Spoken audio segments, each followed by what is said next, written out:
मध्य प्रदेश के ग्वालियर चंबल संभाग की बात करेंगे, जिसकी सियासत के 3 किरदारों के बीच इस वक्त एक नेता की चर्चा सर्वाधिक है। सरकार और संगठन के बीच उनका प्रभाव, उनका असर बढ़ रहा है। वे इस समय दिल्ली से ज्यादा ग्वालियर में वक्त दे रहे हैं। जानकार अब इसके सियासी मायने निकाल रहे हैं। रिपोर्ट देखें।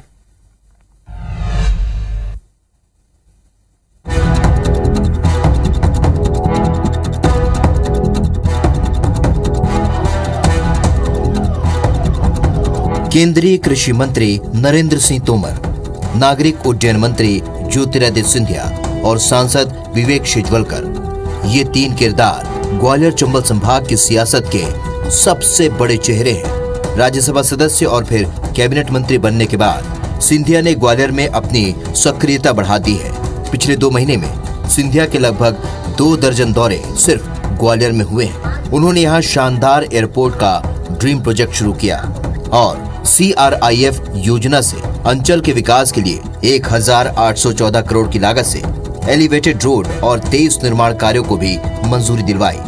इसके साथ ही वे लगातार आम लोगों के सुख दुख में भी शामिल हो रहे हैं। जानकार मानते हैं कि सिंधिया अब राजनीति की मेन डोर से एंट्री लेकर ग्वालियर लोकसभा से चुनाव लड़ना चाहते हैं। ज्योतिरादित्य सिंधिया कांग्रेस छोड़कर बीजेपी में आए हैं, तब से लगातार उनका फोकस ग्वालियर संसदीय क्षेत्र पर है।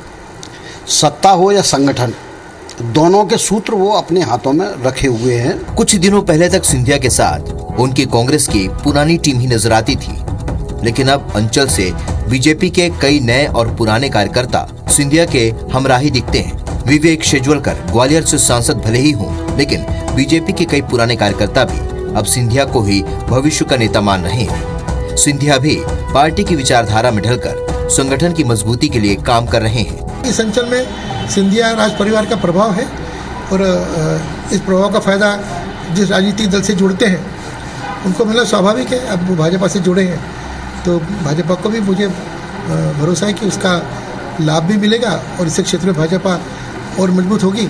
और वो कांग्रेस छोड़कर के आए हैं तो स्वाभाविक रूप से कांग्रेस कमजोर होने वाली है। ग्वालियर लोकसभा सीट से 1971 में दिवंगत अटल बिहारी वाजपेयी सांसद रह चुके हैं। 1984 से 1998 तक माधवराव सिंधिया यहां से 5 बार कांग्रेस के टिकट पर सांसद चुने गए।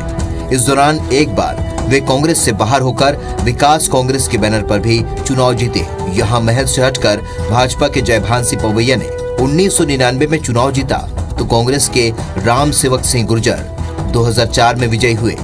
इसके बाद 2007 में हुए उपचुनाव में यशोधरा राजे सिंधिया जीतकर संसद में पहुंची। नरेंद्र सिंह तोमर 2014 में इसी सीट से सांसद थे, लेकिन 2019 में उन्होंने मुरैना सीट से चुनाव लड़ा। फिलहाल विवेक शेजवलकर यहां से सांसद हैं। अब अगली बार ज्योतिरादित्य सिंधिया अपने पिता की परंपरागत सीट से अपनी किस्मत आजमाने के लिए तैयार है, जिस पर कांग्रेस तंज कस रही है कि सिंधिया ग्वालियर के माने जाते हैं, महाराजा ग्वालियर कहलाते हैं, तो ग्वालियर चंबल संभाग में उनका हस्तक्षेप ज्यादा होना स्वाभाविक है। संभवतः हाईकमान ने सिंधिया को कहा हो कि आप ग्वालियर चंबल में ज्यादा ध्यान दीजिए, इसीलिए वो यहाँ पे आना जाना कर रहे हैं। बहरहाल एक और ज्योतिरादित्य सिंधिया के काफिले में दर्जनों मंत्री साथ चलते हैं, तो दूसरी ओर ग्वालियर के महाराज अब आम नेताओं की तरह लोगों के घर घर तक पहुँच बना रहे हैं। सिंधिया की ये सक्रियता बता रही है कि वे ग्वालियर में अपनी चुनावी जमीन तैयार कर रहे हैं। इतना समझ लीजिए, ये डगर इतनी आसान नहीं है जितना वो समझ रहे हैं। ये आग का दरिया है, बस डूब कर ही जाना है, क्योंकि ज्योतिरादित्य सिंधिया परिवार यानी कि सिंधिया फैमिली का जो वर्चस्व है ग्वालियर में धीरे धीरे राजनीतिक लिहाज से बहुत ज्यादा कम हुआ है। कैमरामैन लोकेंद्र पाल के साथ नासिर गौरी, IBC 24 ग्वालियर। तो 2018 के चुनाव के बाद जिस तरह कांग्रेस की गवर्नमेंट बनी और फिर सिंधिया के बीजेपी में आने के बाद यहां के पूरे सियासी समीकरण छिन्न भिन्न से हो गए।